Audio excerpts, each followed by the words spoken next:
Yo soy el buen pastor, que da la vida por sus ovejas.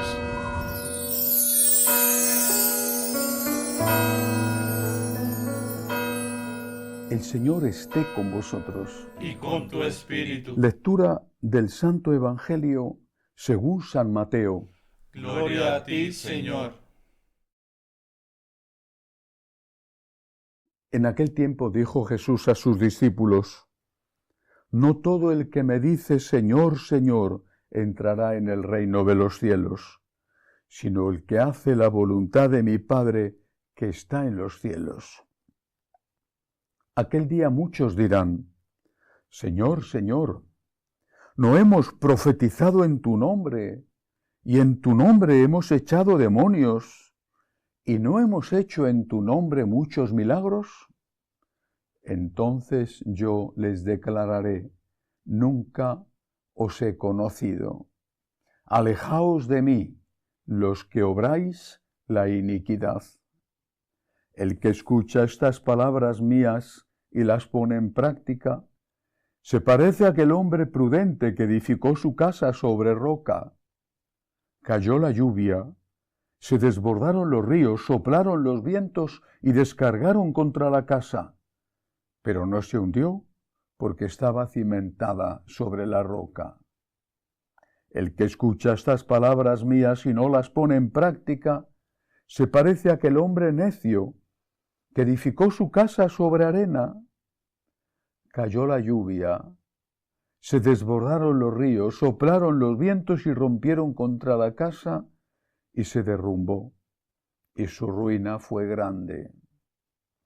Al terminar Jesús este discurso, la gente estaba admirada de su enseñanza, porque les enseñaba con autoridad y no como los escribas. Palabra del Señor. Gloria a ti, Señor Jesús. Cuando Lutero empieza su cisma, que dio lugar a una comunidad eclesial diferente y de la cual después se derivaron muchas más, lo hace basándose en varios conceptos. Por ejemplo, sola escritura, y además interpretada a su modo. Pero una de las cosas más importantes y esenciales del luteranismo, del protestantismo en general, es el concepto de solo gracia. Solo por gracia estáis salvados, no importan las obras. Lutero, para llegar a esta conclusión, se basa en un texto de la carta de San Pablo a los Romanos y no tiene en cuenta ni siquiera el resto de la carta o las otras cartas de San Pablo, pero es que no tiene en cuenta sobre todo el Evangelio. Porque en el Evangelio es reiterado que sin buenas obras no hay salvación. La salvación no viene de nuestras buenas obras, sino de la redención ganada por Cristo con el derramamiento de su sangre en la cruz. No me salvo a mí mismo con mis buenas obras. Es Cristo el que me salva, es Cristo mi Salvador. Pero sin buenas obras, la redención que Cristo me regala no puede llegar a mí, la estoy rechazando. Viene un mensajero a traerme un regalo. Si no abro la puerta de mi casa, no recibo el regalo. Si la abro, el regalo que recibo sigue siendo un regalo, no lo he comprado por abrir la puerta de la casa. Las buenas obras son la puerta de la casa que se abre para recibir el regalo, que es la salvación de Cristo. Si no tengo buenas obras, no abro la puerta de la casa y por lo tanto me quedo sin el regalo. Pero si abro la puerta, soy consciente de que el regalo es un regalo. He hecho mi parte, he colaborado. Esa colaboración es necesaria, pero la salvación nos viene de Cristo. Es fundamental entender esto bien porque es uno de los conceptos principales que nos separan del protestantismo. Para el protestante, La gracia es suficiente. El que tiene buenas obras, bien, y si no, no pasa nada. Ellos no tienen el sacramento de la confesión. Tienes gracia, ya estás en el cielo. Perdón, tienes fe, ya estás en el cielo. Con la fe es suficiente. Nosotros sabemos que sin la colaboración con la gracia de Dios, que eso depende de nosotros, esa salvación no viene a nosotros. Y además, esto es de sentido común. Es que esto es lo lógico. ¿Para qué sirve entonces esta repetición de mandamientos que da Cristo si no son más que exhortaciones? No se deberían llamar mandamientos, que son órdenes. Y las palabras del Señor que unen la vida eterna con Él en el cielo al cumplimiento de esas buenas obras, por ejemplo, cuando dice, vendrá el Hijo del Hombre, pondrá uno a su derecha y les dirá, venid benditos de mi Padre, porque he tenido hambre y me habéis dado de comer, y a otro a su izquierda y les dirá, id malditos de mi Padre, porque he tenido hambre y no me habéis dado de comer. ¿Por qué dice el Señor esto? Si resulta que le des de comer o no le des de comer a tu hermano, vas a ir al cielo. Si da igual si eres un ladrón, un asesino, un pederasta, un corrupto, vas a ir al cielo. Vas a decir, yo tengo fe. Conviene tener esto en cuenta y que los católicos sepamos defender nuestra fe delante de los protestantes para que ellos se den cuenta del enorme error que están cometiendo participando en eso que no es ni siquiera una iglesia, sino una comunidad eclesial. Pero dicho esto, también nosotros debemos de tener mucho cuidado, porque aun sabiéndolo y aun creyendo que las obras son necesarias para la salvación, aun sabiéndolo y creyéndolo, quizá el Señor un día nos diga, no puedes pasar.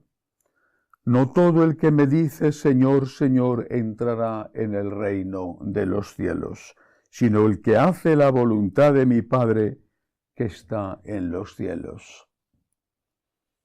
La voluntad del Padre es que hagamos oración.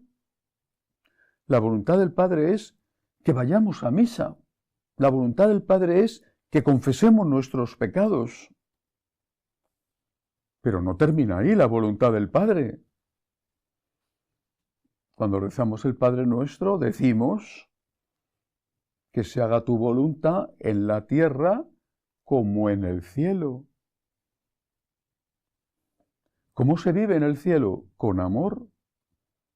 No podemos pensar que amamos a Dios si no amamos al prójimo. No podemos pensar que vamos a ir al cielo solo por llevar una vida litúrgica correcta o piadosa correcta. La oración es imprescindible. Lo mismo que la Santa Misa, la confesión, imprescindible. Pero hace falta también la caridad, el amor al prójimo. Por eso tengo que examinar mi conciencia sobre el mal que he hecho a mi hermano, sobre el bien que pudiendo hacer no he hecho a mi hermano, también sobre las prácticas espirituales, que también son obligaciones, la oración, el rosario, sobre todo la Santa Misa, al menos el domingo, la confesión. Eso es necesario, esa es la base, esa es la raíz, pero una raíz que no produce un árbol y que no da frutos, ¿para qué sirve? Sin raíz no hay árbol, sin raíz no hay frutos, pero una raíz que no produce frutos, ¿para qué sirve? Por eso dice el Señor, y pone este ejemplo bellísimo del hombre que construye la casa sobre roca. Vendrán los vientos, las tempestades, el agua crecerá y estallará contra la casa. Si está sobre roca no se hundirá. La roca es Cristo, su palabra, su mensaje. Pero no solo oír o meditar, sino oír meditar y practicar. Estoy construyendo mi casa sobre la roca de Cristo cuando escucho su palabra y la llevo a la práctica. Si no soy capaz de hacer eso, soy como este otro hombre necio que construye su casa sobre arena. Cuando llegan las tempestades de la vida, la casa se derrumba. Y quizá era muy espiritual, quizá se comía a todos los santos, pero ante cualquier cosita que le decían saltaba con rabia. Y cuando una persona pasaba a su lado con un problema no hacía nada para ayudarle. Oración, Santa Misa, confesión, rosario, las raíces. Amor al prójimo, cumplimiento de mis obligaciones, ir más allá de mis obligaciones para hacer el bien posible, los frutos. Eso es construir la casa sobre la roca de Cristo. Que así sea.